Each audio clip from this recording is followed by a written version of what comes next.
जो लंदन में आपके भगोड़े हैं, सो कॉल्ड एंकर्स हैं, दानिश्वर हैं, जो इंडिया के साथ देते रहे और पाकिस्तान के खिलाफ वहाँ से प्रोग्राम्स करते रहे, उनको लोगों ने लानते नहीं मारी वहाँ पे?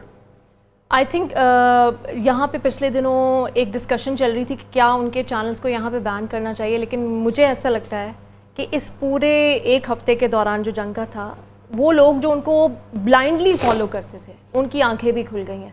तो सबसे अच्छा ये होता है कि मैं देख के किसी कंटेंट को खुद फैसला कर लूँ कि नहीं, ये इतना अगर पाकिस्तानी है, इस वक्त में इसको पाकिस्तान के साथ खड़ा होना चाहिए था। फिर इसका मतलब ये पाकिस्तान के नहीं, अपनी ज़ाती अना के जंग लड़ रहा है, ये फिर पाकिस्तान की जंग नहीं लड़ रहा। तो जो लोगों को खुद से सेल्फ अवेयरनेस आई है ना, वो सबसे बेस्ट थी। लोगों ने खुद ही बॉयकॉट कर दिया, अब उनके व्यूज़ भी आप देखें गिर चुके हैं। अग्री। अगर आप मुझसे भी पहले पूछे तो मैं भी यही कहती कि सिर्फ बजाय इसके, क्योंकि हमारे माशरे में ना सिर्फ एक जो एलिमेंट क्रिएट हो चुका है, जब हम लोग खुद पावर के साथ या फोर्स के साथ कोई चीज़ करने की कोशिश करते हैं ना, तो एक देखिए ह्यूमन साइकी है ना, वो ये कहती है कि नहीं आप कुछ गलत इम्पोज कर रहे हैं लोगों पर, ये ऐसा नहीं है। तो मेरा ये मानना, let the people decide, let them do कि उन्होंने क्या करना है क्या नहीं करना है। मैं मान भी लूँ कि आप किसी एक हद तक लोगों की मतलब माइंड मेकिंग कर रहे हैं, ओपिनियन मेकिंग कर रहे हैं, लेकिन कब तक? जब इंडियंस को नजर आ गया कि हमारे वाले कितने पानी में, तो सिर्फ पाकिस्तानियों के सामने तो मतलब ये नहीं कि सच आंखों के सामने है ना। अच्छा, नुकसान इसका होता है। मैं आपको लंदन की एक स्टोरी बताऊं कि मेरे ऑफिस में वहाँ पे एक खातून है जिनका पाकिस्तान से ताल्लुक है। उन्होंने कहा कि मेरी बहन ने मुझे बताया कि ये तो पहले से डिसाइडेड है जंग कैसे होनी है, मिसाइल भी डिसाइडेड है कि कितने गिरने हैं। तो मतलब ब्रेन वॉशिंग इस लेवल की होती है जो कि खतरनाक है। लेकिन अल्लाह का शुक्र है फिर अगले 2-3 चीज़ों में ऐसी आप किसी को ये सेकंड हर ओपिनियन, किसी का अपना वो माइंडसेट नहीं फ्रेम कर सकते, फोर्स नहीं कर सकते। मैं नहीं एग्री करता, आप तीनों से मैं डिफर करता हूँ। वो कैसे बताइए? उसकी वजह यह है कि पोर्नोग्राफी है। अब कोई मुझे कहे कि ये रियल लाइफ है, लेकिन मैं अपने बच्चों को रोकूंगा उससे देखने से, बिकॉज दे कांट अंडरस्टैंड कि इसमें सच क्या है, झूठ क्या है, एग्जैजरेशन क्या है और ये क्यों है, व्हाटएवर। उसने जो मेरी रियासत के मेरे दो कौमी नज़रिया के ख़िलाफ़ अगर कोई बात हो रही है तो मैं उसको ज़रूर स्टॉप करूंगा, क्योंकि वो मेरे लोगों का, मेरे बच्चों का, नौजवानों का जहन प्रागंदा वो तो बनता है। और मैं उस सेंस में कह रहा हूँ, क्योंकि जो 15 साल का है, 16 साल का है, 13 साल की बच्ची है, वो नहीं फैसला कर सकते कि ये भौंक रहा है, जो ये सच बोल रहा है, वाइज डिसीजन मेकिंग तो नहीं होगी। तो आई मीन अभी उनको बड़ा होने दें, और मेरे ऐसी आवाज़ों को एयर टाइम देने का मैं हक में नहीं हूँ। आई एम सॉरी, मैं तो बिलीव करता हूँ सर, मतलब आप उनसे मसला सीनियर हैं। नहीं देखिए, आपकी एज के, हमारी एज के अगर देखें तो हम उन्हें फोर्स नहीं कर सकते, वो उनको पूरी समझ है। अब उन्होंने क्या करना है, मैं तो यंगस्टर्स वो की बात गलत में भी जा रहे हैं। हाँ, यंगस्टर्स की अगर आप बात करें, जो कच्चा ज़हन है जिनका भी बन रहा है, उनको तो ऑब्वियसली आप काउंसलिंग करें, सेशंस में आप उन्हें बताएं। चलो यार, अब मुझे ये बताएं बुशरा, अगर आप एंकर ना होती तो क्या होती? तो क्या होती? पॉसिबली मैं डॉक्टर होती। पॉसिबली क्यों? कौन से डॉक्टर? होम्योपैथिक? नहीं, न्यूरोसर्जन। और कुछ पढ़ना भी पड़ता है उसके लिए, तो आई मीन अपना you can't go back in time and से ये ना होती तो वो होती। आपने को पढ़ाई की उसके लिए? yes. क्या? I went to the market as well. किस किस के दिमाग खोलने आपने?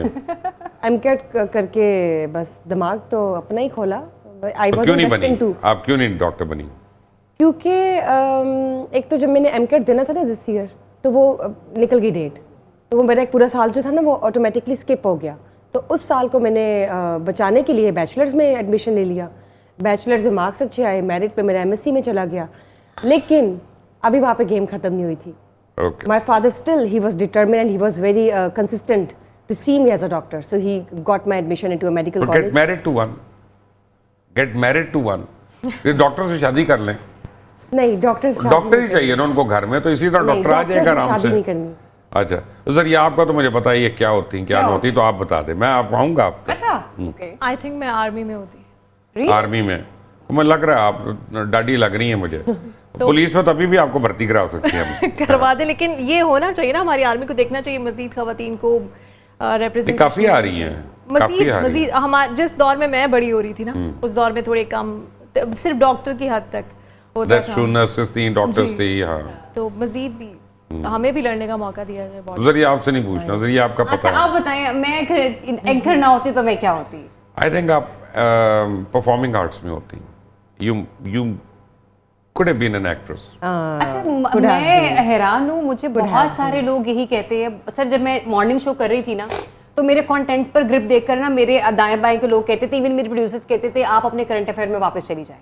जब मैंने करंट अफेयर करना शुरू किया, रिसेंटली जिस इदारे के साथ मैं वाबस्ता हूँ, तो उन्होंने कहा कि आप ना public news मैं के साथ पब्लिक हैं, के साथ जी। हूँ, तो उन्होंने कहा कि ना हमें कोई प्रॉब्लम नहीं है लोगों का नाम लेने में, ये आप लोगों की पहचान है, आपका you so much, channel sir. आपका राइट है। तो वहां पे कहा गया कि ना एक हमने ईद शो रिकॉर्ड करना। अच्छा, दे वर नॉट एक्सपेक्टिंग कि मैं ईद शो इतना लाइवली और इतना अच्छा लेकर चले जाऊंगी। जब ईद शो हो गया रिकॉर्ड, ये छोटी ईद की बात है सर, तो उन्होंने मुझे कहा कि जरा आप अब तक जितनी रिकॉर्डिंग्स हुई है ना, मैनेजमेंट का सबसे अच्छा फीडबैक, और जितने भी हमारे कैमरामैन और पैनल पर लोग मौजूद होते हैं, सबका सबसे अच्छा फीडबैक इस पर आया है कि जो ये वाला morning show sorry Eid show निकला है ना, वो ऐसे तो मैं डबल माइंड हो जाती हूँ। लेकिन जब आपने परफॉर्मिंग आर्ट्स के बारे में बात की है ना सर, मेरी ख्वाहिश थी कि मैं एक सियासतदान होती। अगर आप जो सियासतदान मुल्क होती तो की किस टाइप की सियासतदान होती? सर, अब तो जो हालात देख लिए, मैं कानों को हाथ लगाऊंगी, मेरी तौबा, मेरा इरादा गलत था। चलिए, मुझे आप किस सियासतदान आप होना मौलाना नहीं था। फजल रहमान की तरह होती, जरिए आप किस आप पार्टी अल्ताफ को हुसैन join की करती तरह हैं, होती, बताइए। किसकी तरह होती? किसकी तरह होती? सर ऐसा तो कुछ ना, मैं ये कह सकती हूँ कि मैं कायद की तरह होती, ना मैं ये कह सकती हूँ कि मैं किसी और की तरह होती। मेरे ख्याल से इंसान को ना अपने अमल से अपना किरदार पैदा करना पड़ता है। लेकिन आप किस ये पार्टी सिर्फ की- कहने वाली बातें होती हैं। पार्टी फिर आप नहीं बना लेती वो? यार, जो मौजूदा हालात चल रहे, जितनी पॉपुलर पीटीआई चल रही, जाहिर सी बात है, जाने वाला है कहता है मैं पीटीआई में चला जाऊँ, ठीक है ना। लेकिन यहाँ पर हमारे जितने भी पॉलिटिशियंस हैं, आई एम सॉरी टू से, ईच एंड एवरीवन इस सिस्टम के इतने बेनिफिशियरी हो चुके हैं कि अब आपका वो जो सियासत का जो रोल है ना सर, वो खत्म हो गया, बिल्कुल ही खत्म हो गया। मतलब I am really very sorry for that.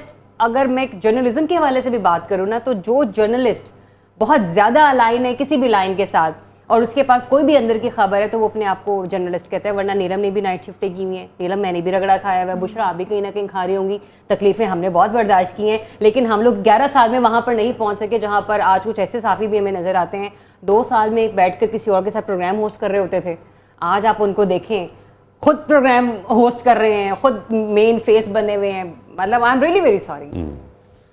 ठीक है, मैं समझ गया हमने उससे किस बहुत किस को ये बेहतर ताना मारा है है। कि उससे बहुत बेहतर है my husband is a businessman, वो मुझे बहुत कहते हैं तुम अपना कारोबार शुरू करो, तो इंशाल्लाह वन डे आई विल। नहीं, वो पैशन तो नहीं है ना, वो तो एक ख्वाहिश है आपकी। सर, पैशन ये नहीं है कि आपने किसी चीज के साथ या किसी उसमें एक सेक्टर में वो मिनट, करना नीलम excel। सिंगर बन सकती हैं?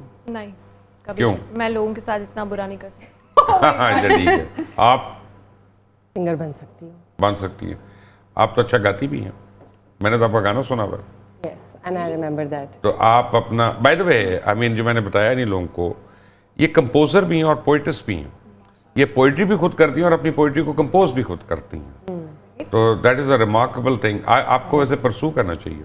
आई विल डेफिनेटली, टाइम निकलेगा तो I am into writing a book, few stories. किसके बारे में है? मैं डर रहा हूँ। Not about Imran Khan. नहीं, तो why लिख would दें, जिसके इमरान मर्जी खान? बारे में लिखें।